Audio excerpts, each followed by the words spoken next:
Blacks in Technology. Blacks in technology. Blacks in technology. Blacks in technology. Blacks in technology. Blacks in technology. Welcome, everybody, to the Blacks in Technology audio podcast. Tonight, we are interviewing Cleavon Blair. He is an entrepreneur and author and co-founder of Blossom, and we're going to talk with him about his company and about a couple of other ventures that he has going on.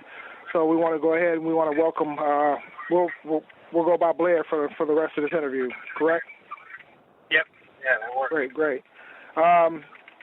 Real quick, we got Ronnie Hash, the other co-founder, co-owner of Blacks in Technology, on the line with us, and we're going to go ahead and we're going to kick off this podcast. So how's it going today, Blair? You know, it's going pretty good. Day before my 40th birthday, so the day before everything goes downhill, so to speak. Don't say that. I haven't reached 40 yet.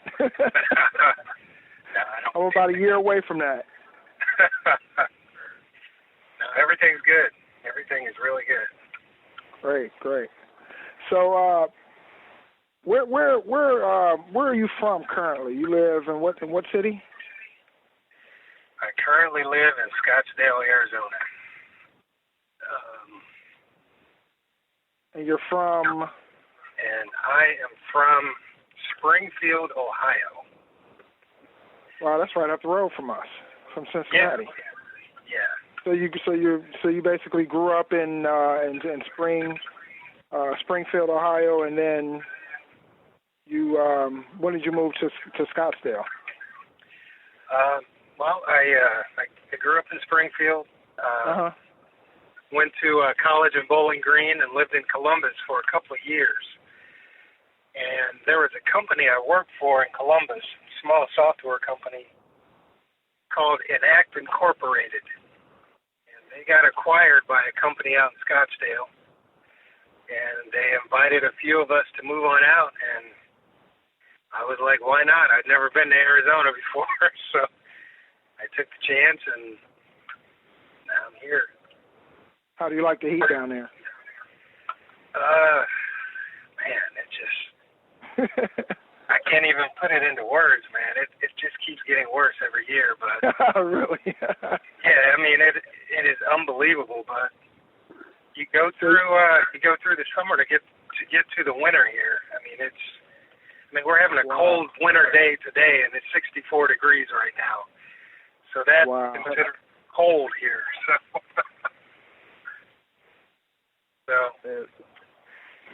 So you're the co-founder of Blossom. Tell us a little bit about Blossom. Well, Blossom is a new company.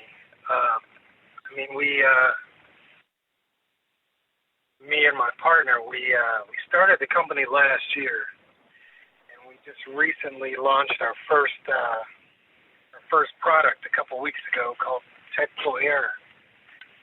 And honestly, it's just a small software company that we want to utilize to build software and different types of services to support the IT industry, whether it's software developers or network engineers or what have you. And it's just during our experience, we've just we've worked with all kinds of tools, and some of them some of the tools gave us fits as far as productivity was concerned. So our whole goal is really to try and build some tools and services that might help you gain some productivity or give you some productivity gains in the industry. At the same time, we're a professional services company as well. We'll do software development. We'll do graphic design, whether it's website design, packaging design, business cards, and we'll also do copy editing for websites, or the collateral you might use for advertising a product or service that your business has. So we kind of want to share our experience in several different ways. So, I mean, like I said, it kind of runs the gamut. We'll even do project management or software audits or software analysis, those types of things. So. Nice. Now, I want to give people a little background on how I found out about you guys. There was a brother, I guess his name is, I hope I don't mispronounce this, Kaori. He emailed our site out of the blue, just emailed us to say, hey, you guys should interview these brothers. They are doing something that's pretty terrific. He hadn't heard of anybody who had yet to interview you or anything like that, and he really wanted to get you guys some publicity and things like that. So that's kind of how I found out about you all. I went to the site, the Tech. Is it Ployer or Ployer? Techployer. Techployer.com. I went to that site and I checked it out, and I thought it was pretty interesting. So I reached out to you, and you're gracious enough to contact me back, respond back, and that's kind of how we were hooked up. And I wanted to get you on. We started doing these audio podcasts for the site, and I thought, this was a great way to kind of introduce you to our members and our community and things like that. So I want to say thanks, first of all, for allowing us to get you on the show and to interview you. I think you got a pretty unique story here. So. Well, actually, it should be me who should be thanking you for two things. Number one, the interview. The second thing is your site, Blacks in Technology. I was just talking to my partner, Noel, and it had to be in January or February. And I was like, there's no forum out there for, minority or black technologists. You know what I mean? Yeah. And he's like, well, we should do that. And I was like, I don't know about that, because that kind of pushes us away from our whole business model or business plan.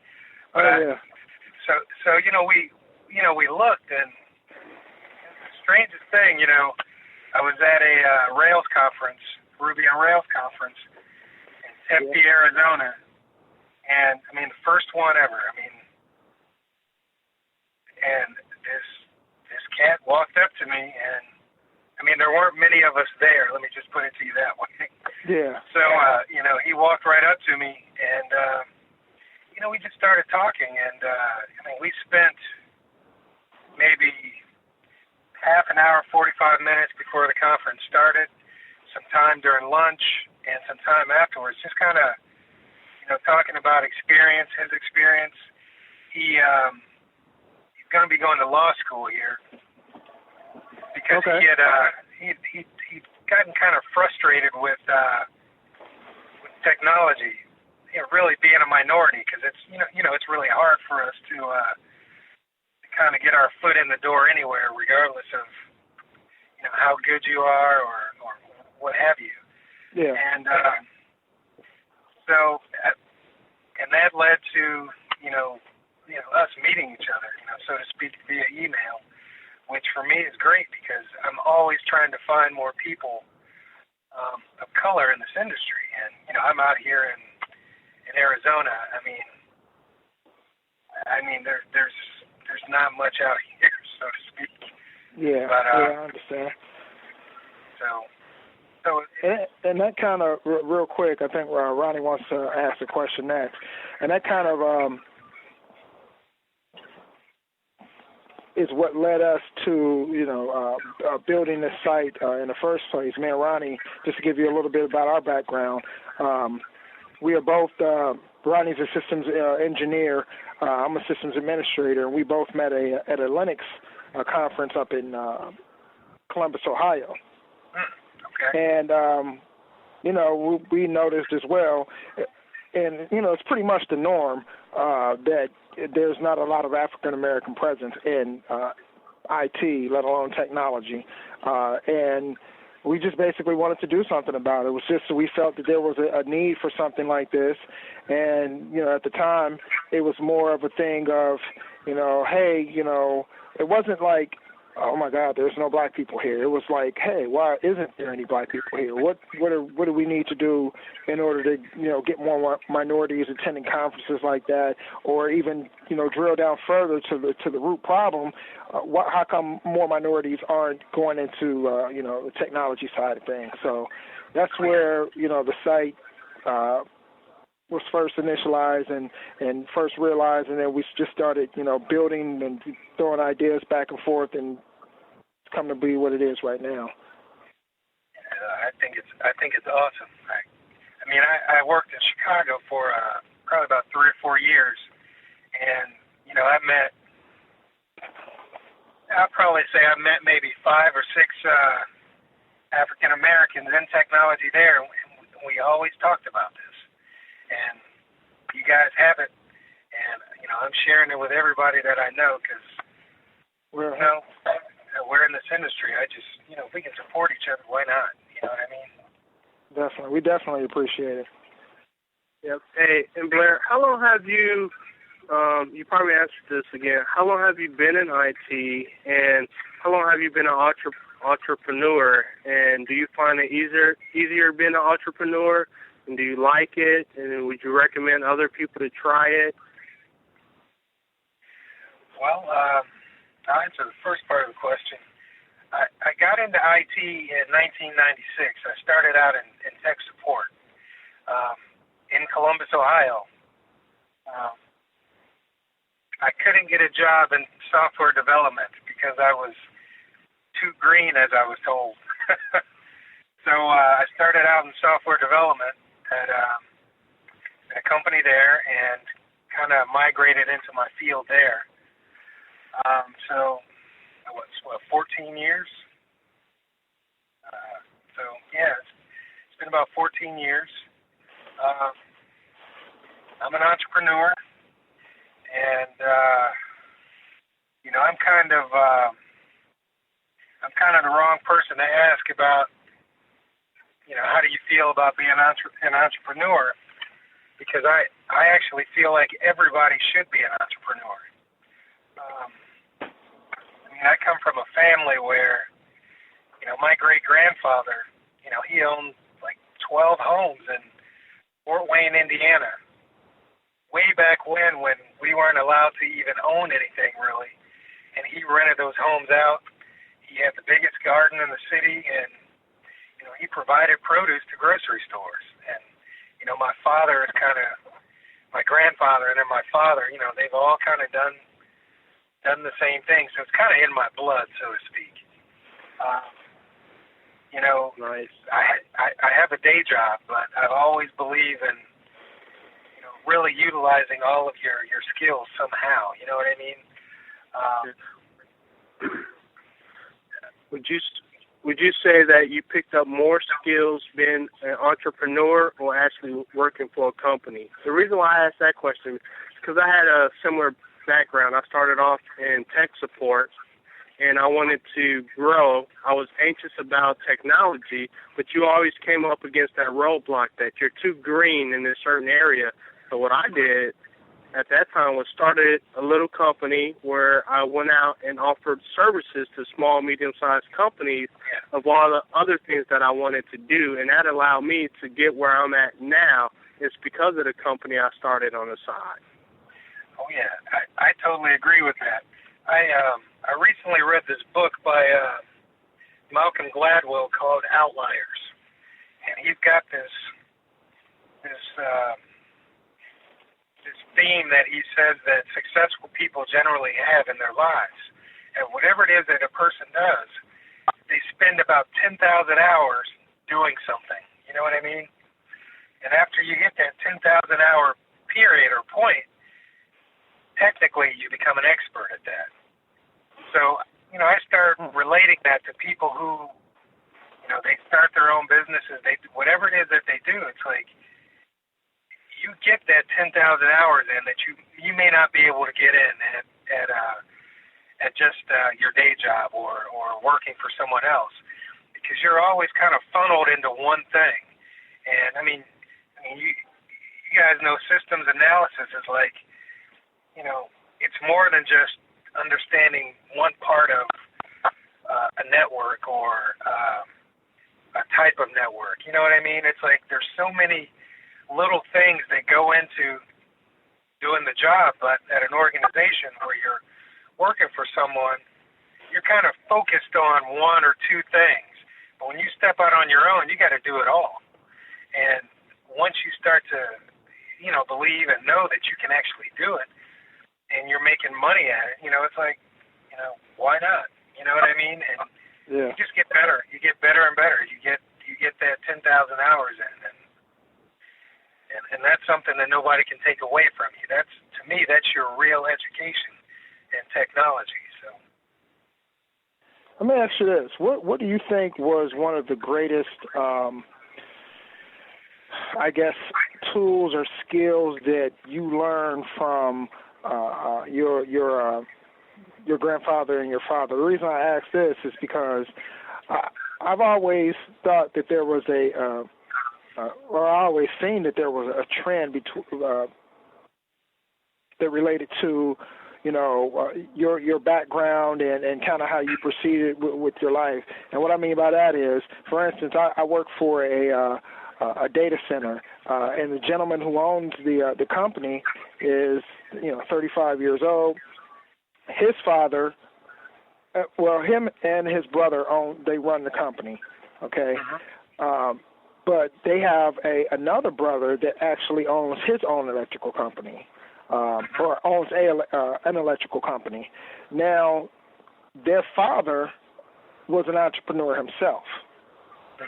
So I've always kind of seen this pattern where if a majority of the time, for instance, if the parents, went to college, then usually, the kids would go to college. If the parents was more of a worker, more of a laborer, then a lot of the times I see, their offspring, are laborers and things like that.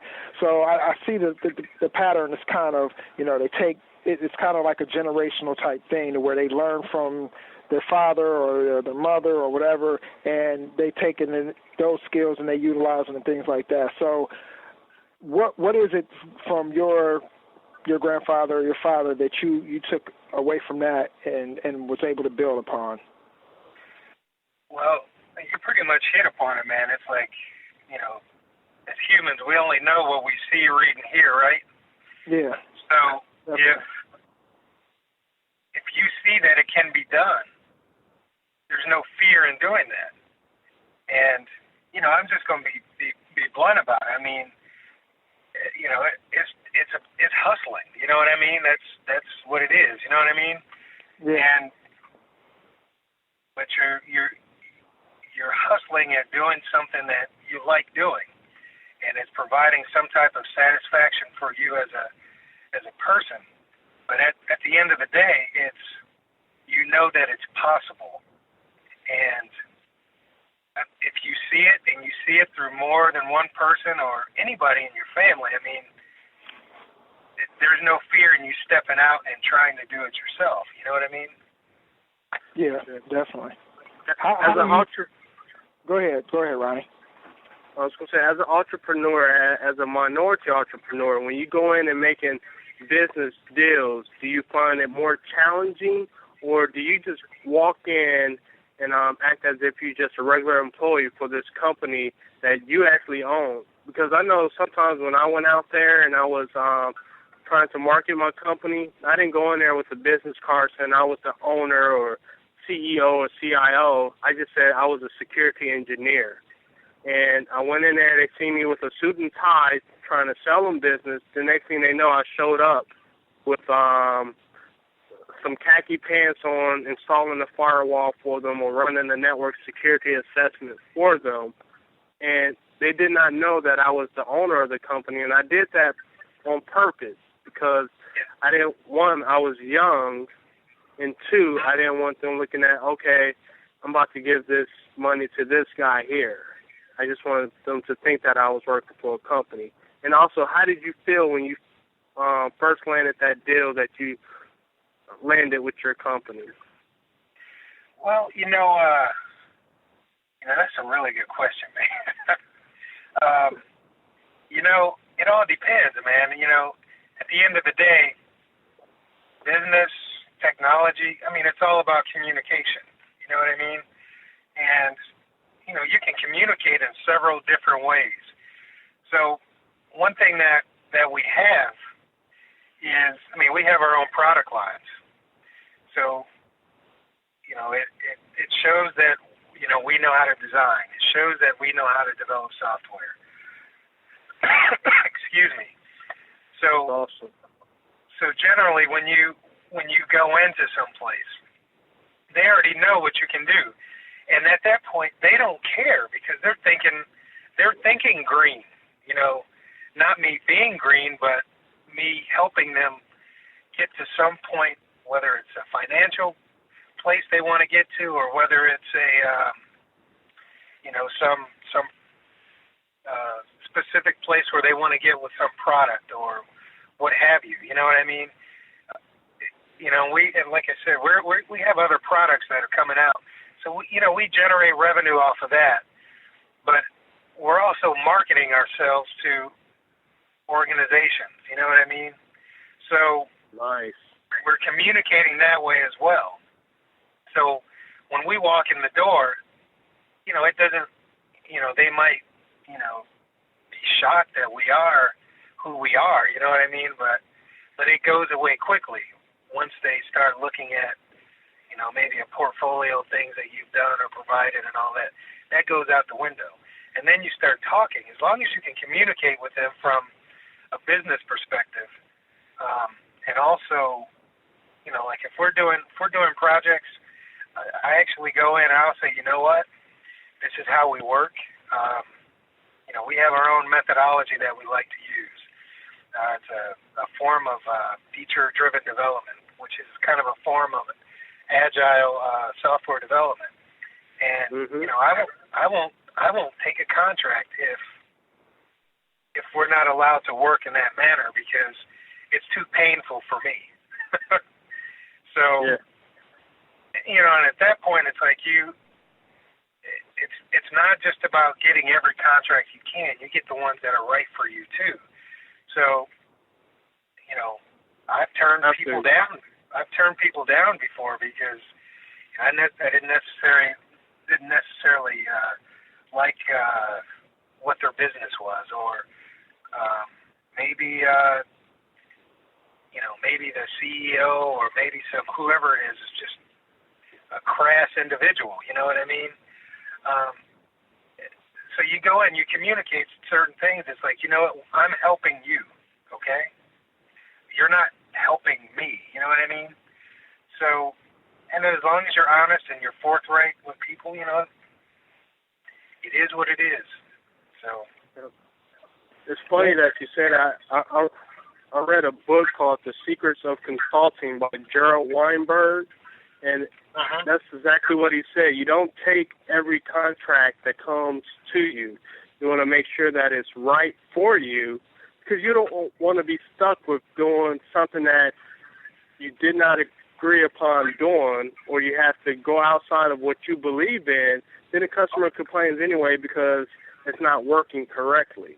And then now you have a bad rap up under your belt. So sometimes you have to say no to the money, right? Oh, yeah. Yeah, my dad always says, man, not every contract is worth your time, effort, and energy. You know what I mean? And if you see that up front, turn the page. Hey, Greg, can you give us a little bit of your educational background as far as what college you went to, what type of what your degree or what you majored in and things like that? Yeah, I graduated from Bowling Green State University in Bowling Green, Ohio. Okay. I got a bachelor's in business administration and computer science. Okay, right. So tell me, let's talk a little bit about techployer.com.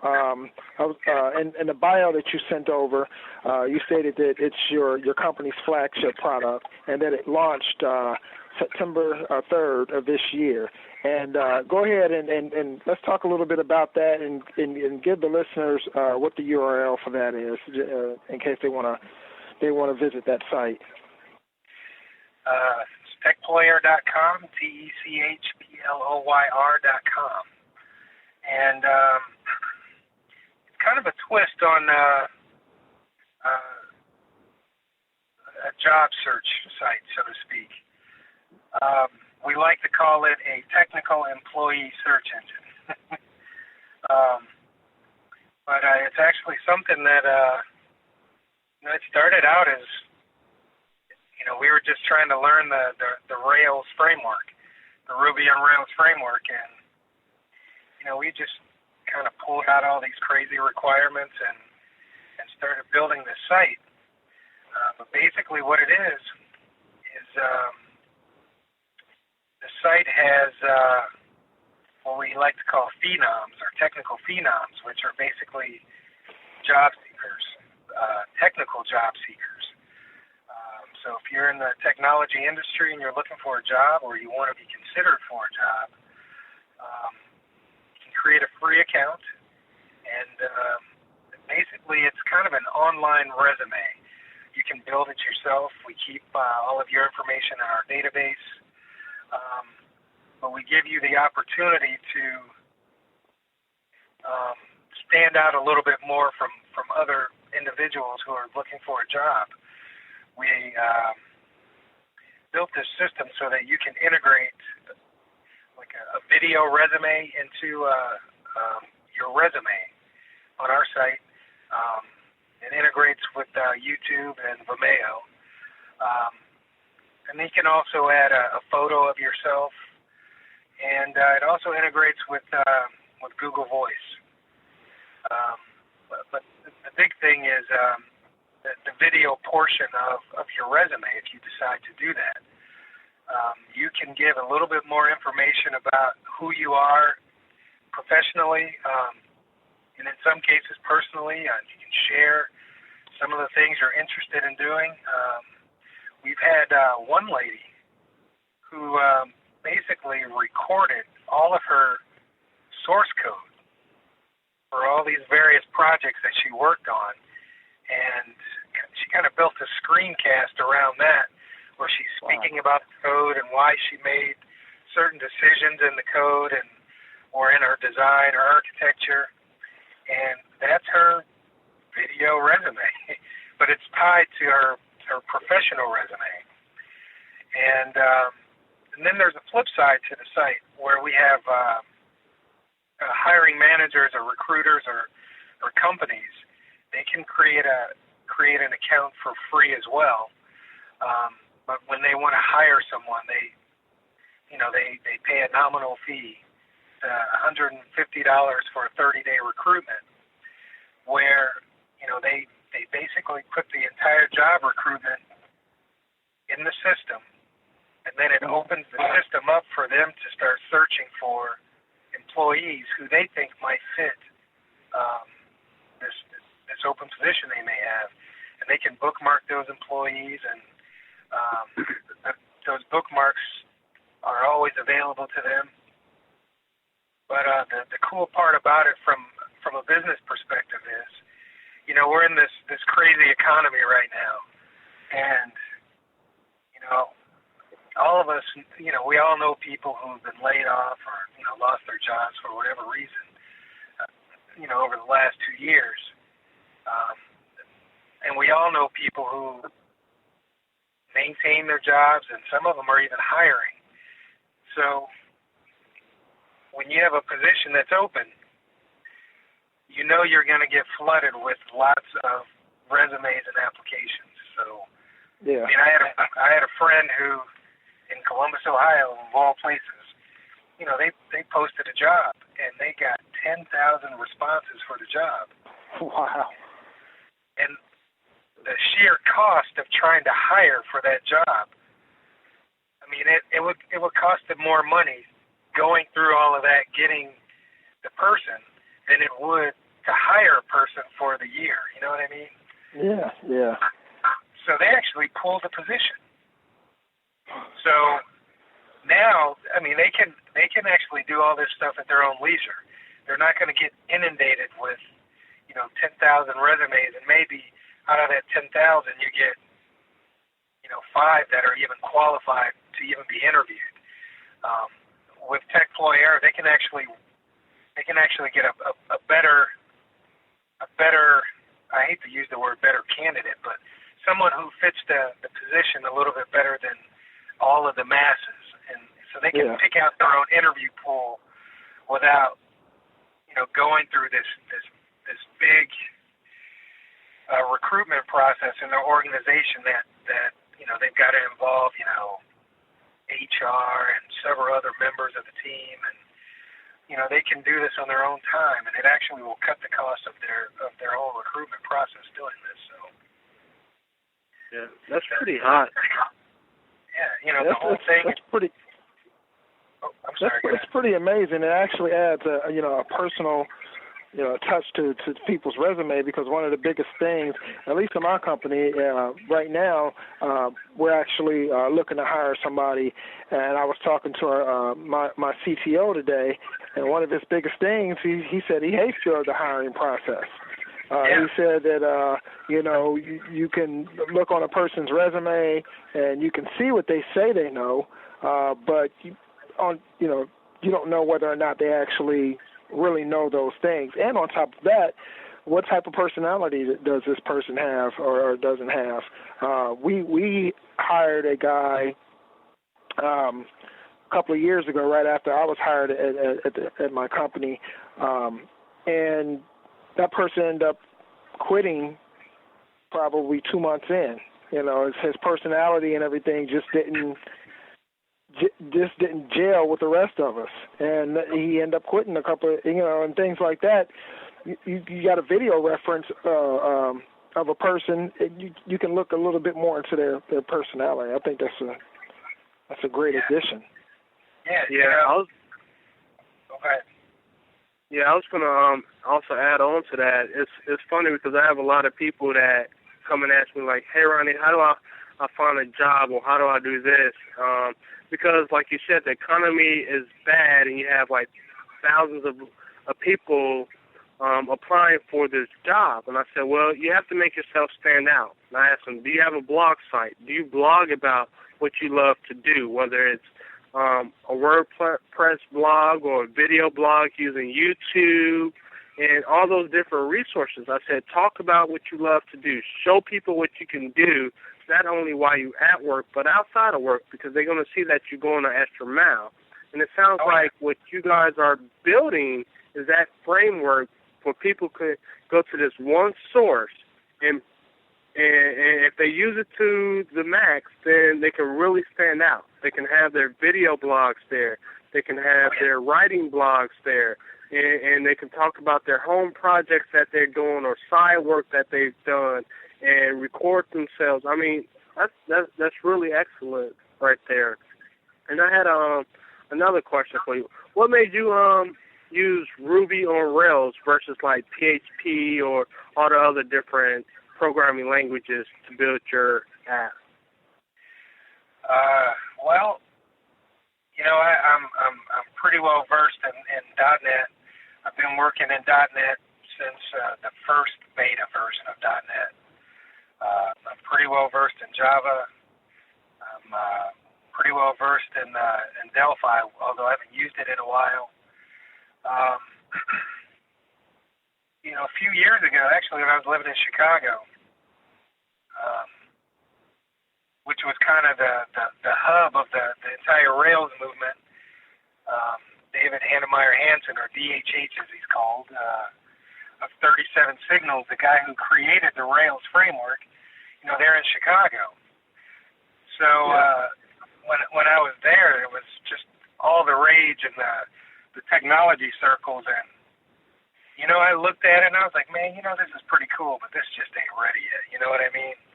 Yeah. So that was 2005, I think, late 2004, early 2005.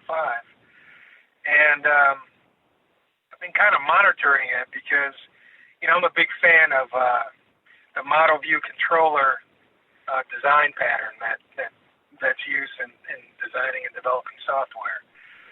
I always tried to build my own version of the MVC pattern in .NET without, I don't want to get overly technical, but without coupling a lot of the,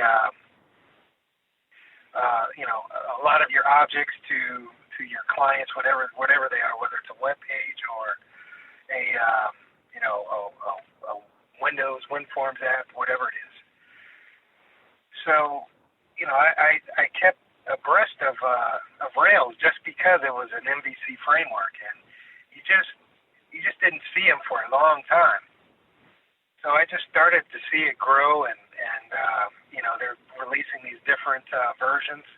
I'm like, okay, it was starting to look like it might be ready for, some enterprise development, and so I just started tinkering with it, and then it got to the point where, it's just fun. You can do so much work in half the time with Rails. Techployer was written completely from scratch 3 times in less than 6 months. Wow. And that's unit tests, all your code, all your automated acceptance tests. It just it's a good product to use if you're trying to get something to the market. You know what I mean? But it's got its own quirks. You know what I mean? It's like working in .NET. You kind of get spoiled because quite frankly, it's the best IDE around. It does everything. You don't have to worry about certain things as far as the IDE is concerned. But with Rails, it's like, man, there's things that you know how to do. You know how to do them in any other language, so to speak, but Rails may do it the complete opposite way, and you never know that until you try and do something that is so simple. So, it's got its little quirks and pains, but over the long run, it's still going to cut your costs if you're trying to get a product out. Once you kind of get a handle on the framework, how to utilize its God, I don't even know the word to use. It generates a lot of stuff for you behind the scenes. I don't have to build so much stuff, but once you kind of get used to that, it's a breeze. I wouldn't use it for every project that I work on, but certain things it's got a little sweet spot there, and it'll save you a ton of time. So, and time is money. So, Yeah. So that's now, go ahead. Oh, I completed. I'm sorry. Now, what I was going to say is, you say you're in the works with some partners and bringing the first true online network to the internet. Is that something you can talk about, or? I'd be glad to talk about it. Okay, so when I was reading this, I was like, the first true online network to the internet. What does that mean? So what do you mean by the true online network? Well, what we're doing is, when you turn your TV on, all your programming is already there. You know what's coming on Monday. You know what's coming on Tuesday. Okay. And you've got all your commercials in between the programming, and that's what we're bringing to the internet. We're not doing the Hulu and the Google TV and the Apple TV where you go and click whatever it is that you want to watch. You know what I mean? Uh-huh. This is like we'll have a day's worth of programming that will stream, and the programs will, for instance, Fox TV. I'm not a big TV watcher, but on the Fox channel they have a show called House. I try to never miss that show because I just think the guy's hilarious. but I know out here that show comes on every Monday at 7 p.m. So it's kind of the same kind of model, but we're bringing that to the internet. We're bringing the television programming model to the internet, and it's going to be for a Food Network. But once we kind of figured the streaming out, I can't really go into that right now. But it's a good vehicle to start any other channel. So if you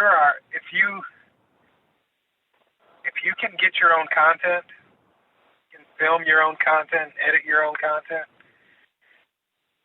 you can have your own TV show. You can get your own advertising for your own TV show, so to speak. So that's what it is.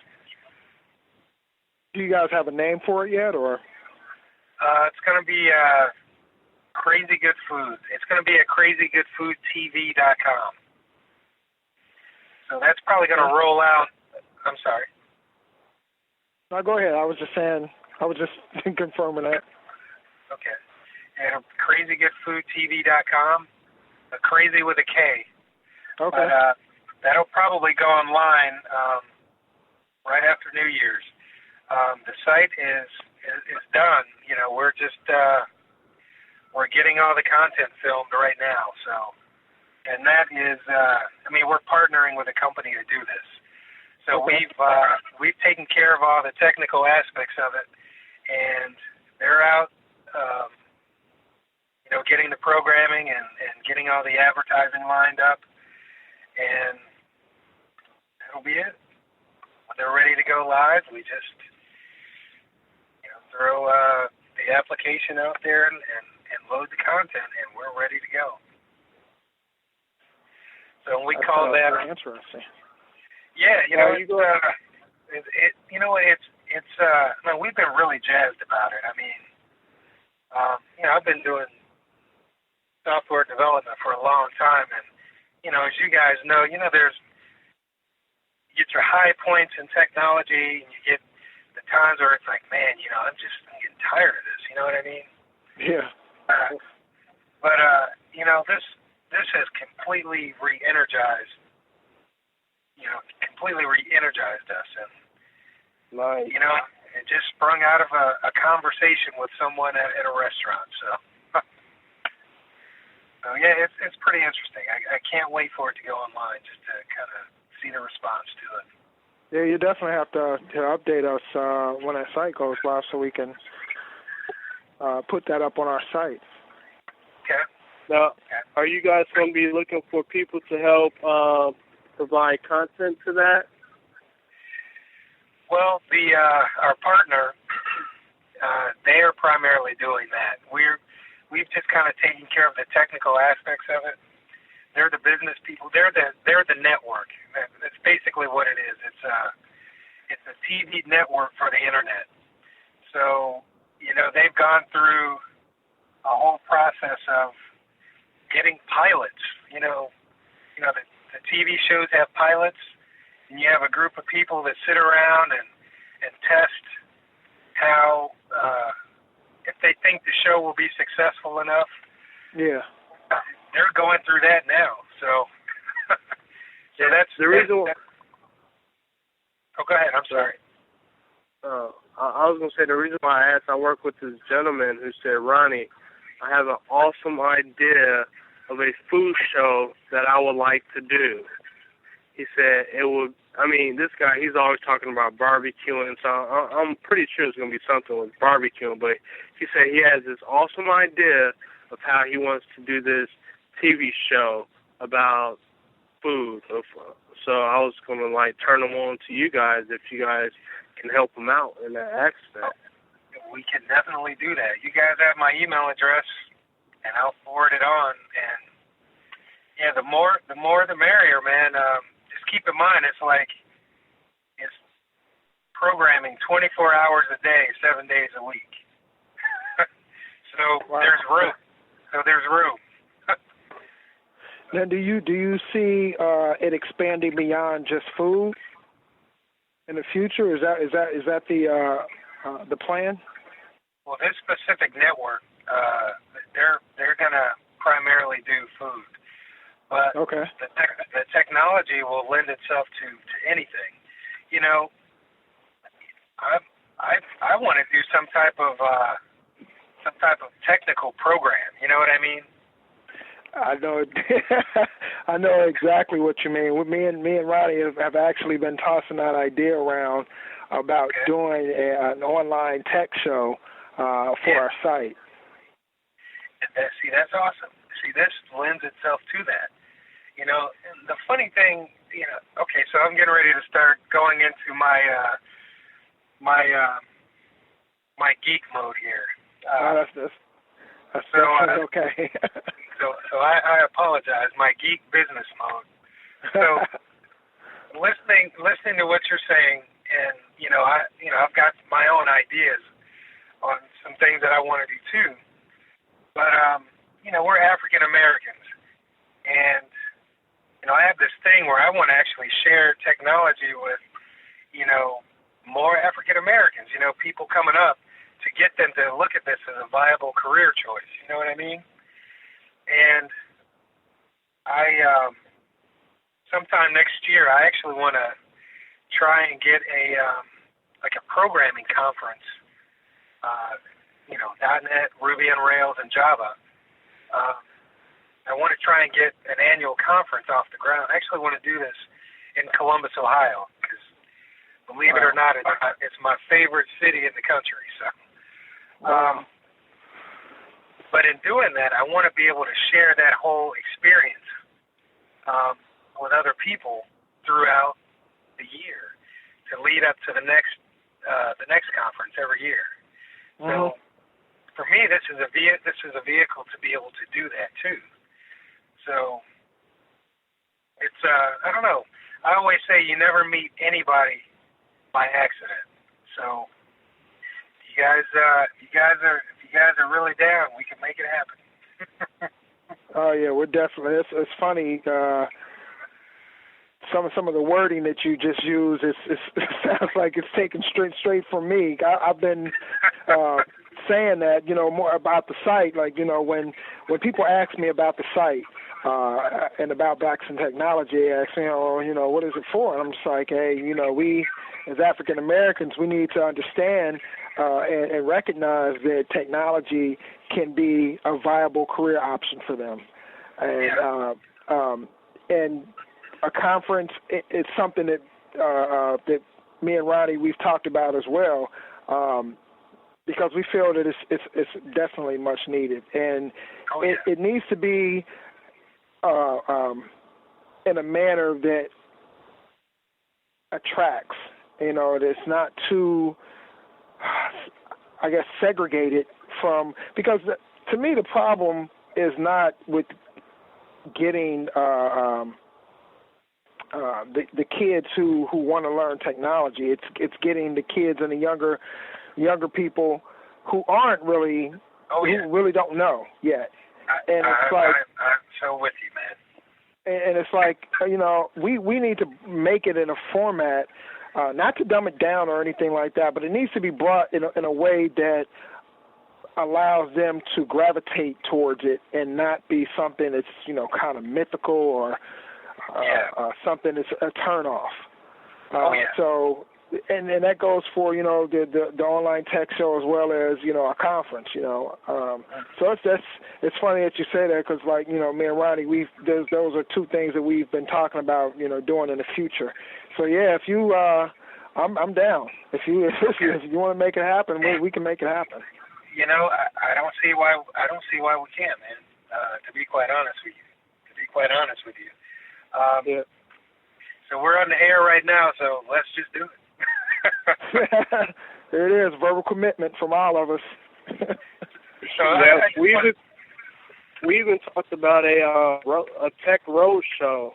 If we couldn't do a conference, because we feel that some people may not be able to come up with the funds to come to a certain location, but if we can get some sort of sponsorship and do a tech road show, hit a few cities and colleges and stuff like that. So, see, what's really funny is we were just talking about the same thing last night. Wow. It's fortuitous, as I like to say. Yeah, I say let's do it, man. I mean, like I said, I don't believe, you meet people by accident, and we have the time, and we can get sponsors. You know what I mean? That's not an issue. So, and I want to touch on one thing you said real quick, man. You said you want to be able to attract the people who aren't into technology currently.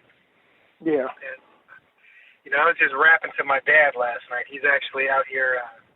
He's visiting me. He flew out yesterday. And as we were watching the Boston Celtics beat up on the Miami Heat last night. I don't want to hear that. Go ahead, man. We were just talking about how, these young kids, man, they see LeBron and Dwayne Wade and the Jay-Z's and, not that, being an athlete or in the entertainment business is a bad thing, but, it's all they see on TV all the time. It's either that or a drug dealer or whatever. But they see these people, man, and they always driving the nice cars and they got the nice clothes and all this other stuff. So, it helps people gravitate towards that. You know what I mean? So, I mean, we're in the industry, and it's like, we don't see too many of us. You know what I mean? But when we do see each other, it's like, hey, man, we just as cool as they are. You know what I'm saying? Yeah. So go ahead. I want to give that picture because, it's like this ain't about being, Poindexter Smith or whatever it is. It's right. Something you enjoy doing, man, and it's a viable career choice, and we're not all squares, so it's something I want to protect. I think you've been in my head or something, man, because this is exactly what I've always been talking about ever since the first inception of our site. When the whole thing to me is always boiled down to FaceTime. That's what I like to call it, FaceTime. Yeah. And the way I always explain this to people is the reason why. I'm sorry to interrupt you, but you need to call your technical show FaceTime. So. Hey, I like that. I like that. The reason why people, or why our younger generation or younger people in general are able to gravitate towards LeBron James is because towards a Jay-Z is because they see him. Yep. And the reason why, like white America, for instance, are more apt to go into something like technology, are able to relate to people in technology because they see them. They see them in magazines. They see them profiled on, on different shows and things like that. And here we are, African Americans, professionals in the technology realm, and we don't have any FaceTime for us. Kids cannot see us or don't see us, and they're not able to relate to us or relate to the technology field because they're not able to see us. They don't have that FaceTime. If we were able to get out there and show them and say, hey, you don't have to change who you are. You don't have to stop listening to the music that I grew up listening to NWA. I grew up listening to Public Enemy, right? I still listen to rap music. I don't change who I am simply because I like and I have a passion for technology. I use that as a part of, as a part of me to make the whole thing work. Yeah. And so, like I said, I feel that FaceTime is one of the biggest keys to having people or having our younger generation gravitate more towards technology? Yeah, FaceTime takes you from being a consumer to being a creator. Yeah. You know what I mean? And, I mean, there's several billions of dollars that, the African-American community spends as consumers. You know what I mean? So, it's like we're only seeing one side of everything, which is take your money, spend it on my stuff. And for me, it's like, like I said, I'm an entrepreneur at heart. Well, technology, I mean, why not use your money to invest in yourself, to invest in a business for yourself, or, invest in your own education, you know what I mean? So, I'm a big believer in really what you just said. FaceTime takes you from being a consumer only to also being a creator. And to me, there aren't a lot of doors open for us. And, some people drop out of the industry because of that, and which is really sad. I mean, I've seen a lot of talented people, but you know what? If you can do it for somebody else, then you can open your own door. You can at least do it for yourself. You know what I mean? Yeah. And if people can see that, along with, people being inside this industry, living, eating, and having fun, and, you got your own swagger, about you. You know what I mean? Your own bounce, your own whatever, man. That's just gonna open anything up to anyone else. It may not be technology, but they see that there's no fear in stepping out and trying to do something other than being LeBron. I mean, LeBron's cool, but he's a freak of nature. You know what I'm saying? Yeah, he's a rarity, and the thing about it is the odds of becoming LeBron is so much small that it's like why wouldn't you try something else?